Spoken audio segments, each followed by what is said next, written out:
Hello friend, SDM online study channel में आपका स्वागत है। तो आज हम इस वीडियो में बात करेंगे गांधी युग। तो इससे पहले हमने इतिहास से 2 वीडियो डाले थे, ये तीसरा वीडियो है। तो जो लोग उस वीडियो नहीं देखे हैं, मैं डिस्क्रिप्शन में उसका लिंक डाल दूँगा, आप वहाँ से जाके देख सकते हैं इस वीडियो देखने के बाद।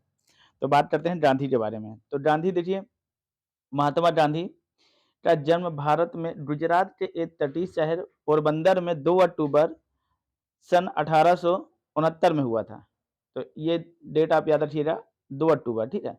तो 2 अक्टूबर को अहिंसा दिवस के रूप में मनाया जाता है, क्योंकि इनका जन्म जो हुआ था 2 अक्टूबर को हुआ था। तो अंतर्राष्ट्रीय अहिंसा दिवस 2 अक्टूबर को मनाया जाता है। रीज़न आपको पता चल जाए कि 2 अक्टूबर को अहिंसा दिवस क्यों मनाया जाता है, क्योंकि गांधी जी अहिंसा के पुजारी थे, इसीलिए अहिंसा दिवस मनाया जाता है 2 अक्टूबर को।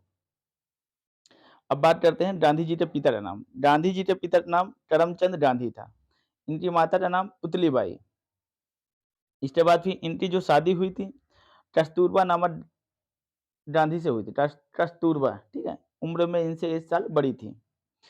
अब बात करते हैं राजनीतिक गुरु, ये काफ़ी इम्पोर्टेंट है, कई बार पूछा गया है कि महात्मा गांधी के राजनीतिक गुरु कौन थे? तो गोपाल कृष्ण गोखले थे। गोपाल कृष्ण गोखले, देखिए ये इनका गोपाल कृष्ण गोखले का चित्र है ये। तो गोपाल कृष्ण गोखले राजनीतिक गुरु थे इनके, ठीक है? महात्मा गांधी के। अब नेक्स्ट बात करते हैं 1915।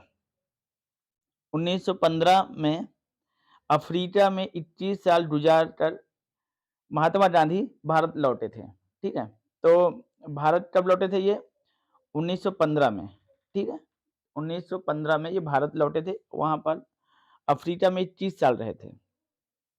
नेक्स्ट जो है, गांधी जी को ब्रिटिश सरकार द्वारा केसर हिंद की उपाधि मिली थी। तो कई बार पूछा गया केसर हिंद की उपाधि किसको मिली थी? केसर हिंद की उपाधि महात्मा गांधी को मिली थी, ठीक है? केसर हिंद की उपाधि से इनको सम्मानित किया गया था। तो 1916 में गांधी जी ने अहमदाबाद के नज़दीक एक साबरमती आश्रम की स्थापना की थी, 1916 में। ये 1915 में आए थे, 1916 में इन्होंने साबरमती आश्रम की एक स्थापना की, वहाँ पर इन्होंने रहना स्टार्ट कर दिया। इसके बाद 1 साल इन्होंने पूरा देश भ्रमण किया, देखा देश की स्थिति क्या है। इस हिसाब से इन्होंने भी देश की आज़ादी में पार्टिसिपेट किया। पहले इन्होंने देखा कि स्थिति है क्या, अंग्रेज़ों के प्रति अ, भारत का रुझान क्या है और अंग्रेज़ों का रुझान भारत के प्रति क्या है, तो ये सारी चीज़ें समझे। और इसके बाद फिर अब देखिए, अब इनके 1917 में इन्होंने आंदोलन शुरू करना स्टार्ट किया। तो अगर कोई पूछे भारत में आंदोलन कब स्टार्ट हुआ था? भारत में आंदोलन, ठीक है? तो भारत में जो आंदोलन गांधी जी ने स्टार्ट किया था 1917 में, ठीक है? 1917 में। कहाँ पर? गुजरात में। इधर आपका ये भारत का नक्शा है, यहाँ पर गुजरात है। तो गुजरात में इन्होंने पहला आंदोलन स्टार्ट किया। सबसे पहला आंदोलन देखो, पहले तो इन्होंने बिहार में स्टार्ट किया था, फिर गुजरात में, इसके बाद फिर मज़दूरों के साथ भूख हड़ताल। तो ये तीनों आंदोलन इनके सक्सेसफुल रहे। इसी वजह से ये फेमस होना स्टार्ट हुए कि पहले 3 आंदोलन इनके सक्सेसफुल रहे। तो सबसे पहला आंदोलन बिहार के चंपारण जिले में नील की खेती के विरुद्ध इन्होंने स्टार्ट किया था। नील की खेती का मतलब क्या था? मतलब 2 टठिया ज़मीन पर नील की खेती करने के लिए इन्होंने मतलब अंग्रेज़ों ने पाबंदी लगा दिया, मतलब आपको करना ही है। और नील की खेती करने से क्या होती, खेत की जो भूमि दर, मतलब खेत की जो उर्वरता क्षमता होती है वो कम हो जाती है। तो अदर जो फसल होती है वो कम होती है फिर। इसीलिए मतलब जो भी किसान है वो नील की खेती करने से का विरोध कर रहे थे। पर अंग्रेज़ों ने उन पर मतलब दबाव डालकर नील की खेती का मतलब वो किया था। तो सबसे पहले इन्होंने आंदोलन बिहार के चंपारण जिले में नील की खेती के विरुद्ध इन्होंने चलाया था।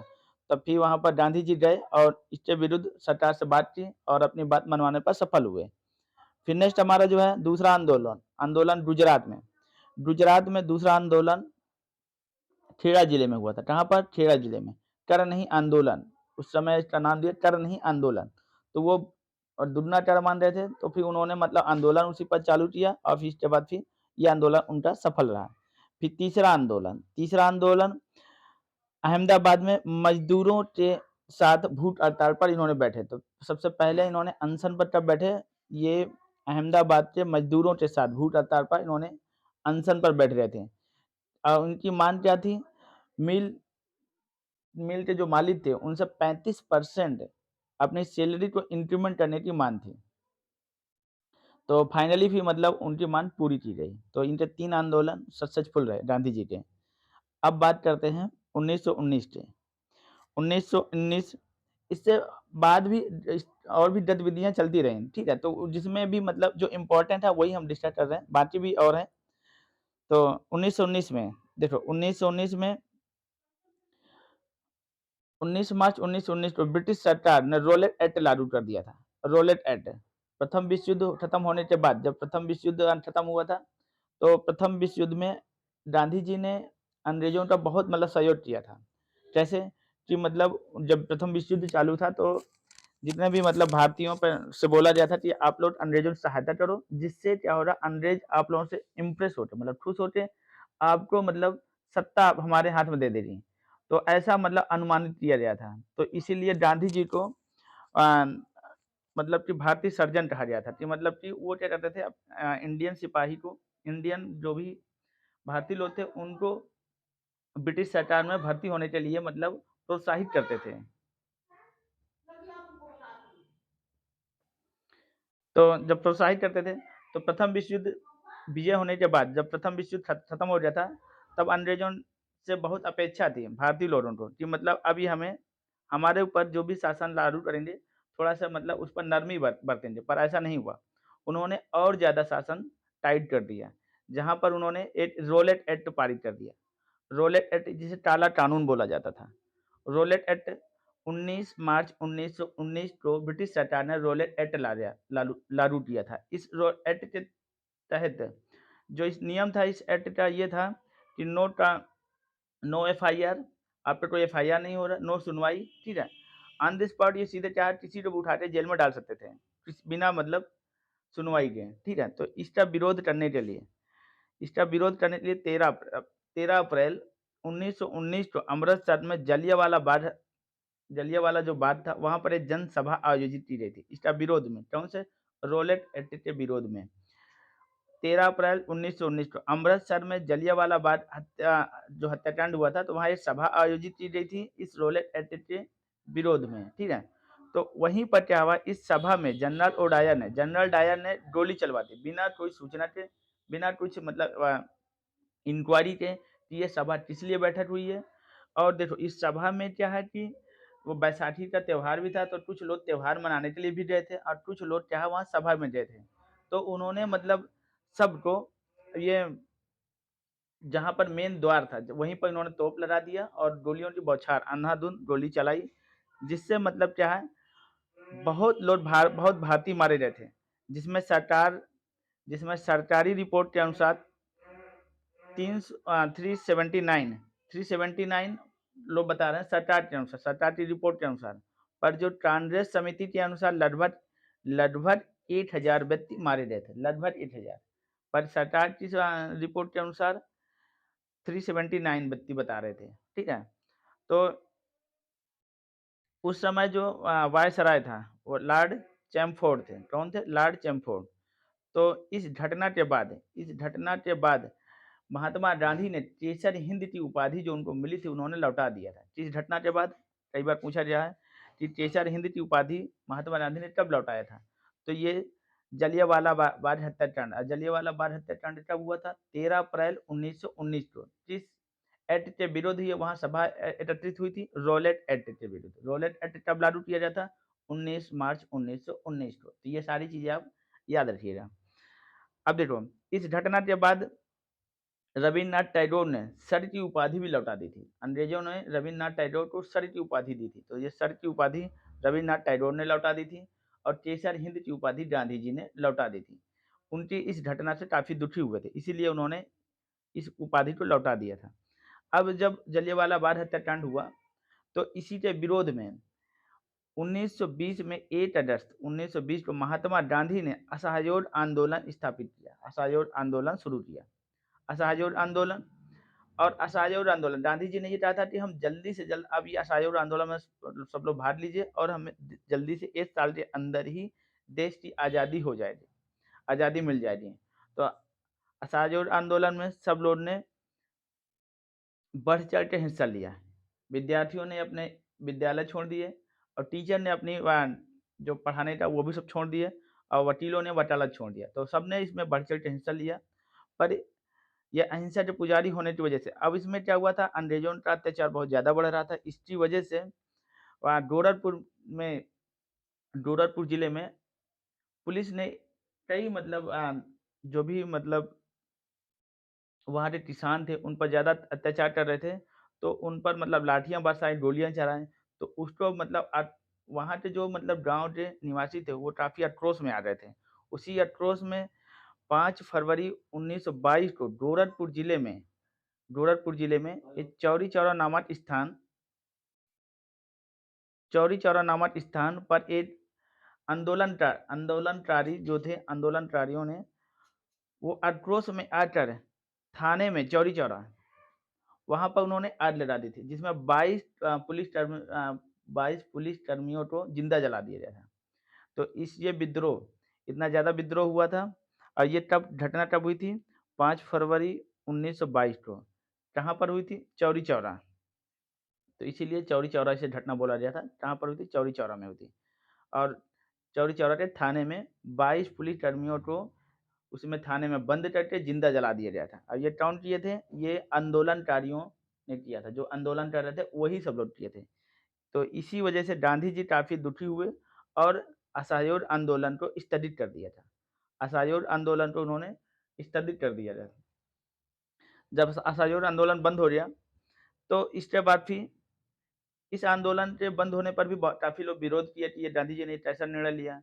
पर गांधी जी का निर्णय इसलिए सही था क्योंकि अ, अगर ऐसा नहीं करते वो, तो क्या करते कि अंग्रेज लोग क्या करते कि जितने भी मतलब आंदोलनकारी थे, इनको आतंकवादी घोषित करके वन बाय वन को दबा दिया जाता। जैसे 1857 की क्रांति में उन्होंने उस विद्रोह को दबा दिया था। तो इसीलिए उन्होंने उस समय जो स्थिति उनको सही लगी, वो असहयोग आंदोलन को उन्होंने बंद कर दिया।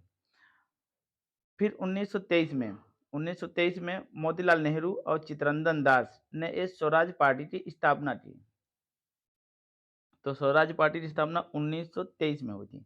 किसने किया था? मोतीलाल नेहरू और चित्तरंजन दास ने। स्वराज पार्टी का मुख्य उद्देश्य क्या था? इसका मुख्य उद्देश्य था संविधान बनाना। ठीक है, तो संविधान बनाने के लिए स्वराज पार्टी की स्थापना हुई थी। देखिए, हमने जो ये जो पुलिसकर्मी को जो जलाया गया था, ये आप थाने में आ रहे थे, इस तरह का कोई सीन था। नेक्स्ट जो हमारा है 1924। अब देखो 1924 में महात्मा गांधी सिर्फ एक बार कांग्रेस अध्यक्ष चुने गए थे बेलगांव अधिवेशन में। ये कई बार पूछा गया है। बेलगांव अधिवेशन के अध्यक्ष कौन चुने गए थे? महात्मा गांधी। और ये पहली बार और आखिरी बार, तो एक ही बार वो अध्यक्ष चुने गए थे। कौन से अधिवेशन में? बेलगांव अधिवेशन में। कब? 1924 में। फिर नेक्स्ट हमारा जो है 1925। 9 अगस्त 1925 को एक और घटना घटी थी। 9 अगस्त 1925, ये काफ़ी इंपॉर्टेंट घटना है। 9 अगस्त 1925 को रेलगाड़ी से ले जाया जा रहा था सरकारी खजाना। ठीक है, तो टकोरी स्टेशन पर राम प्रसाद बिस्मिल, अफजल उल्ला खां ने इस मतलब पैसेंजर को लूट लिया था, जिसे टकोरी कांड के नाम से जाना जाता है। ये घटना कब घटी थी? 1925 में, 9 अगस्त 1925 को। तो जिसमें क्या है 1927 में इन्हीं सबको फांसी दे दी गई थी। ठीक है, 1927 में इन्हें फांसी दी गई थी। राम प्रसाद बिस्मिल को फांसी दे दिया गया था। नेक्स्ट जो है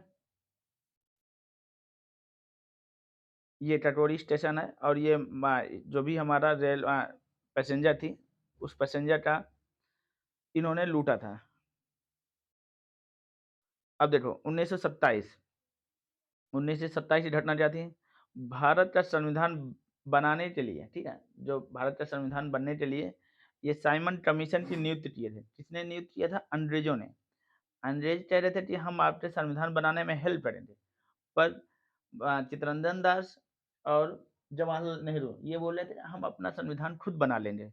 पर उन्होंने ही मतलब अपना अंग्रेजों ने क्या किया था, इस कमीशन गठन किया था जिसका नाम पड़ा था साइमन कमीशन। ठीक है, तो इस साइमन कमीशन का मुख्य उद्देश्य क्या था कि भारत का संविधान बनाने में हेल्प करना और इसका भारतीय लोग विरोध इसलिए कर रहे थे क्योंकि इस कमीशन जो साइमन कमीशन जो हमारा ये नियुक्ति हुई थी, इसमें जितने भी मतलब टर्म वो नियुक्ति के अध्यक्ष थे, वो सभी अंग्रेज थे। तो वो ये चाहते थे जब सभी अंग्रेज हैं तो ये क्या हमारे पक्ष में निर्णय लेंगे या हमारे प्रति कभी जो भी चीज़ें हैं वो हमारे पक्ष में नहीं हो रहा था, इसीलिए इसका विरोध कर रहे थे। तो 3 फरवरी 1928 को, तो अगर कोई पूछे साइमन कमीशन कब गठन हुआ था, ये 1927 में हुआ था। तो साइमन कमीशन भारत कब आया था, वो 3 फरवरी 1928 को आया था। 3 फरवरी 1928 को साइमन कमीशन भारत आया। ठीक है, इस कमीशन का जोरदार विरोध हुआ था। विरोध करने वाले सबसे ज़्यादा कौन थे? ये लाला लाजपत राय थे। इन्हीं की मतलब ये जनमदलती नेता थे और ये इन्हीं की मतलब जो अध्यक्षता में विरोध ज़्यादा हुआ था और फिर इसी वजह से इन पर लाठी का प्रहार हुआ था। जो पुलिसकर्मी थे, उन्होंने इन पर लाठी पर प्रहार किया, जिसकी वजह से इनकी मृत्यु हो रही थी। तो लाला लाजपत राय की मृत्यु लाठी के प्रहारों से हुई थी। ठीक है, 1928 में हुई थी। कब हुई थी? 1928 में। नेक्स्ट जो है हमारा है 1930 का डट 1930 में। तो 12 मार्च 1930 को गांधी जी ने 79 समर्थक के साथ साबरमती से दांडी यात्रा उन्होंने 322 किलोमीटर की दांडी यात्रा पैदल तय की थी। 322 किलोमीटर। कितने अनुयायियों के साथ? 79 अनुयायियों के साथ, 79 समर्थक थे उनके साथ में। और 6 अप्रैल 1930 को दांडी नामक गांव जाकर उन्होंने एक नमक बनाकर नमक कानून तोड़ा और वहां जब नमक कानून तोड़ा तो सबने अवज्ञा आंदोलन स्थापित कर दिया, सबने अवज्ञा आंदोलन शुरू कर दिया। तो 1930 में दांडी यात्रा इन्होंने शुरू किया था। कब? 12 मार्च 1930 को। 12 मार्च 1930 को 79 समर्थक के साथ कितने किलोमीटर की यात्रा तय की? 322 किलोमीटर की यात्रा, पैदल यात्रा इन्होंने तय किया था। और इसके बाद 6 अप्रैल 1930 को दांडी में नमक कानून तोड़ा और सबने अवज्ञा आंदोलन शुरू किया। सबने अवज्ञा आंदोलन शुरू किया। अब इसके बाद फिर बात करते हैं गोलमेज सम्मेलन। तो गोलमेज सम्मेलन कितने हुए थे? 3 हुए थे। गोलमेज सम्मेलन तो 1930 से लेकर 1932 तक, 1930 और 1931 और 1932, ये तीनों गोलमेज सम्मेलन थे। जिसमें 1932 तक 3 गोलमेज सम्मेलन हुए थे, जिसमें भारतीय संविधान लगभग 40% पूरा तैयार हो गया था। 40% संविधान बनके तैयार हो गया था तीनों गोलमेज सम्मेलन में। अब इन तीनों गोलमेज सम्मेलन में जो बैठने वाला सदस्य कौन था, जो तीनों में भाग लिया था? डॉक्टर भीमराव अंबेडकर थे, क्योंकि यही संविधान बनाए थे तो ये तीनों में भाग लिए थे। गांधी जी ने पहले गोलमेज सम्मेलन में भाग नहीं लिया था, दूसरे गोलमेज सम्मेलन में उन्होंने भाग लिया था। तो 1930 की ये कौन सी घटना हुई थी? दांडी यात्रा। देखिए ये हम दिखा रहे हैं, ये पैदल दांडी यात्रा हुई थी। ठीक है, 79 समर्थक के साथ। तो चित्र के माध्यम से मैं सारी चीजें दिखा रहा हूँ तो आपको समझ में आ रहा है कि ये पैदल दांडी यात्रा स्टार्ट हुई थी। और आगे जो चल रहा है वो क्या है? गांधी जी हैं। देखो ये हमारे क्या है? गांधी जी हैं। नेक्स्ट देखो 1935 में भारत सरकार सुधार अधिनियम, ठीक है, भारत सरकार सुधार अधिनियम पारित किया गया था। ये किसने पारित किया था? ये अंग्रेजों के द्वारा हुआ था। 1935 में भारत सरकार सुधार अधिनियम पारित किया गया, जिसमें सदस्यों की सीट निर्धारित की गई थी। कितने सीटें निर्धारित की गई थी? भारत सरकार अधिनियम 1935, ये जो सीट का निर्धारण हुआ था और साथ में इसी नियम बहुत सारे जो नियम बने थे, तो उसी जो भारत सरकार अधिनियम जो संविधान में जो अनुच्छेद 250 अनुच्छेद भारत शासन अधिनियम 1935 से ही लिया गया था। तो मतलब कि यहीं से उठाया गया था। तो इसके बाद फिर अब बात करते हैं 1940 में। 1940 में मोहम्मद अली जिन्ना ने पाकिस्तान की अलग मान कर दी थी 1940 में। जिसने अलग कोई पूछे पाकिस्तान की मान किसने किया था? पाकिस्तान की जो मान मोहम्मद अली जिन्ना ने किया था। कब किया था? 1940 में। तो पाकिस्तान की जो मान चौधरी रहमत अली ने दिया था। इसकी ये जो पाकिस्तान का नाम किसने दिया था? चौधरी रहमत अली। चौधरी रहमत अली ने जो एक नाम दिया पाकिस्तान का, इस्तेमाल किसने किया था? जिन्ना अली, ठीक है, मोहम्मद जिन्ना अली ने, उन्होंने एक अलग देश की मांग की थी। अब इसके बाद फिर 1942 में जो घटना घटी थी, आंदोलन, 1942 में गांधी जी ने भारत छोड़ो आंदोलन स्थापित किया था, भारत छोड़ो आंदोलन शुरू किया, ठीक है, और नारा दिया करो या मरो का। कौन सा नारा दिया? करो या मरो। तो गांधी जी ने भारत छोड़ो आंदोलन की शुरुआत शुरू कर दी थी और भारतीयों को नारा दिया गया था करो या मरो का। ये जो आंदोलन है ये काफी बड़े पैमाने पर था, जिसकी वजह से अंग्रेज लोग काफी बौखलिया रहे थे। इसी आंदोलन की वजह से वो भारत छोड़ने पर मजबूर हो रहे थे। नेक्स्ट देखो 1946 में, तो 1946 में कैबिनेट मिशन, 1946 में कैबिनेट मिशन आया था 1946 में, ठीक है। इस मिशन के अंतर्गत संविधान पूरा बनकर तैयार हो गया था, ठीक है। तो संविधान 1946 में बनकर तैयार हुआ था।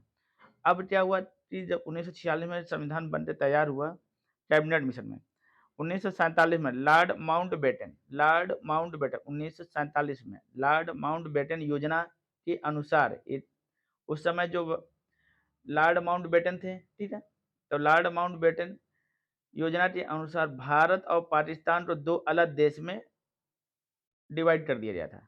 और भारत और पाकिस्तान, तो ये आपका भारत है और पाकिस्तान, यहाँ पर इधर आपका पाकिस्तान हो गया, ये आपका पूर्वी पाकिस्तान, ये पश्चिमी पाकिस्तान। तो यहाँ पर ये रेखा खींची रही, देखो ये रेखा मैप में दिखा रहा है। तो ये क्या है? रेड क्लिफ रेखा। इस रेखा नाम क्या दिया है? रेड क्लिफ रेखा। इसे किसने खींचा था? ये माउंटबेटन ने खींचा था। अगर कोई पूछे भारत, इधर आपका क्या है? चीन है, तो भारत और चीन के बीच में जो मैकमोहन रेखा है, इसे किसने खींचा था? मैकमोहन रेखा जो खींचा था, मैकमोहन ही खींचा था, ठीक है। तो बहुत पतली रेखा होती है, ठीक है, मैकमोहन रेखा। तो रेड क्लिफ रेखा किसने खींचा था? रेड क्लिफ रेखा का निर्धारण किसने किया था? Lord Mountbatten. और ये कब हुआ था? 1947 में हुआ था। और भारत दो देश में बट गया था, भारत और पाकिस्तान। अब देखो इंपॉर्टेंट घटनाएं हैं। इंपॉर्टेंट घटना चंपारण सत्याग्रह 1917 में हुआ था। खेड़ा सत्याग्रह 1918 में हुआ था। इसके बाद अहमदा मिल 1918 में हुआ था। इसके बाद फिर खिलाफत आंदोलन 1920 में हुआ था। असहयोग आंदोलन 1920 में हुआ था।